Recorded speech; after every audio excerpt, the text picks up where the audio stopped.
గొప్ప పుణ్యభూమి జక్కా వెంకయ్య గారు, బుచ్చలపల్లి సుందరయ్య గారు జన్మించినటువంటి గడ్డ. అటువంటి గడ్డ పైన ఈరోజు ఎవరైతే జక్కా వెంకయ్య గారు కానీ, బుచ్చలపల్లి సుందరయ్య గారు కానీ సామ్రాజ్యవాదానికి వ్యతిరేకంగా పోరాటం చేసినటువంటి వాళ్ళు, కమ్యూనిస్టు భావాలు కలిపి ఆ కమ్యూనిస్టు భావాలతో పేద బడుగు బలహీన వర్గాల కోసం వాళ్ళు పోరాటం సాగించినటువంటి మహానుభావులు. ఆ యొక్క గడ్డ పైన ఈరోజు కొన్ని రాబందులు, ఇద్దరు రాబందులు, ఎంపీ కావాలట, ఇంకొక రాబందు మీ ఎమ్మెల్యే కావాలట. అదే ఒక రాబందు పేరు వేమిరెడ్డి అయితే ఇంకొక రాబందు పేరు అశాంతి రెడ్డి అని చెప్తా ఉన్నారు. మీరు ఆదమరిస్తే ఆ గద్దలు ఈ యొక్క గడ్డ మీద వాలి కోవూరు నియోజకవర్గాన్ని నాశనం చేస్తాయి, ఆక్రమించుకుంటాయి. సామ్రాజ్యవాదానికి ప్రతీకగా వాళ్ళిద్దరికి మీకు తెలుసు. ఈ సైడ్ కమ్యూనిస్టు భావాలు ఉన్నటువంటి గొప్ప నాయకులు పుడితే ఈరోజు వ్యాపారవేత్తలు, లక్షల కోట్లు గడించినటువంటి వాళ్ళు, సామ్రాజ్యవాదులు, పేద పడుగు బలహీన వర్గాలకు వ్యతిరేకులైనటువంటి వాళ్ళు ఈరోజు ఇక్కడ లోక్సభకు కోవూరు నియోజకవర్గ అసెంబ్లీలో పోటీ చేయాలనుకుంటా ఉన్నారు.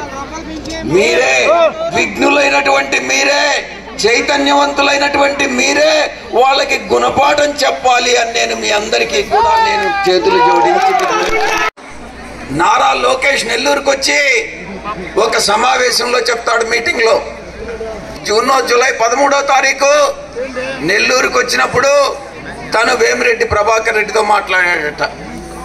వేమిరెడ్డి ప్రభాకర్ రెడ్డి అప్పుడు మన పార్టీలో నెల్లూరు జిల్లా అధ్యక్షుడు అన్నటువంటి విషయం మీకు గుర్తుండే ఉంటుంది.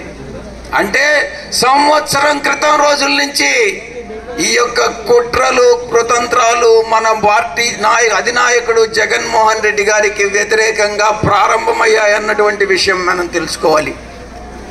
దీన్ని బట్టి మీరు అర్థం చేసుకోవచ్చు, ఈ యొక్క సామ్రాజ్యవాదులు, ఈ యొక్క బూర్జువాలు, ఈ యొక్క వేమిరెడ్డి ప్రశాంత్ రెడ్డి వాళ్ళు ఈరోజు తెలుగు ద్రోహుల పార్టీలో చేరి ఇక్కడ నుంచి పోటీ చేసి గెలుపొందాలని భావిస్తా ఉన్నారు. ల్యాండ్ టైటిలింగ్ యాక్ట్ అంటే మీకు భూమి ఉంటే ఆ భూమిని సర్వే చేసి మీ హక్కు కరెక్టే అన్నటువంటి పత్రాన్ని ప్రభుత్వం ఒక సర్టిఫై చేస్తుంది. అంటే మీరు ఆ భూమికి హక్కుదారులు, దాన్ని ఎవ్వరూ కూడా కాదనలేరు. కానీ ఈరోజు భూ వివాదాలన్నీ కూడా అటు కలెక్టర్ ఆఫీస్లో ఉంటాయి, అటు కోర్టుల్లో ఉంటాయి, స్మాల్ కోర్టులో, సివిల్ కోర్ట్స్లో ఉంటాయి, హైకోర్టులో ఉంటాయి, సుప్రీంకోర్టులో ఉంటాయి. ప్రతి ఒక్కరూ కూడా ఈ వివాదాల్లో మునిగిపోయినటువంటి నేపథ్యంలో ఈ వివాదాలన్నీ ఒక్కసారిగా ఈ సమస్యలను పరిష్కరించాలన్నటువంటి సదుద్దేశంతో ల్యాండ్ టైటిలింగ్ యాక్ట్ అన్నటువంటిది జగన్మోహన్ రెడ్డి గారు తీసుకొస్తున్నారు. దాన్ని మనమేదో భూ కబ్జా, వాళ్ళ బలవంతంగా భూములు లాక్కుంటున్నారు అన్నటువంటి ఒక మిస్ఇన్ఫర్మేషన్ క్యాంపెయిన్, దుష్ప్రచారాన్ని చంద్రబాబు నాయుడు చేస్తా ఉన్నాడు. దయచేసి మీరు ఇటువంటి దుష్ప్రచారాన్ని నమ్మవద్దు. చంద్రబాబు నాయుడు దుష్ప్రచారాన్ని తిప్పికొట్టండి అని మీకు సవినయంగా మౌనం చేసుకుంటా ఉన్నా. చివరిగా ఒక్క విషయాన్ని మీకు తెలియజేసుకుంటా ఉన్నా.